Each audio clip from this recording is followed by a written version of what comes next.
আজ এক নতুন সকাল। রাতের অন্ধকার ভেদ করে যখন ভোরের আলো ফোটে, তখন আমরা এক নতুন পৃথিবীর দেখা পাই। সেই পৃথিবীর আলোয়, সেই পৃথিবীর বাতাসে আমরা যেন নতুন করে প্রাণ ফিরে পাই। আমরা এতদিন হয়তো এক গভীর ঘুমে আচ্ছন্ন ছিলাম, নিজেদের অজান্তেই।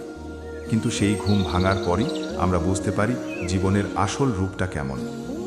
এই যে চারপাশের এত সুন্দর প্রকৃতি, এত নতুন সম্ভাবনা, এগুলো সব আমরা এতদিন মিস করছিলাম। এই যে ভোরের স্নিগ্ধতা, এই যে পাখির কলতান, এই যে নতুন দিনের স্বপ্ন, এসবই আমাদের চোখে আঙুল দিয়ে দেখিয়ে দেয় যে জীবন কতটা সুন্দর হতে পারে। এই সুন্দরকে উপলব্ধি করার জন্য আমাদের শুধু একটু জেগে ওঠা প্রয়োজন। সত্যি মহান রব আমাদের এই সুযোগ দিয়েছেন, এই জেগে ওঠা, এই নতুন করে সব দেখতে পাওয়ার সুযোগ। আর এই সুযোগকে কাজে লাগিয়ে আমরাও পারি নিজেদের জীবনকে সুন্দর ও অর্থবহ করে তুলতে। আসুন আমরা সবাই একসাথে এই নতুন দিনকে আলিঙ্গন করি, জীবনের এই সুন্দর মুহূর্তগুলোকে উপলব্ধি করি। আলহামদুলিল্লাহ।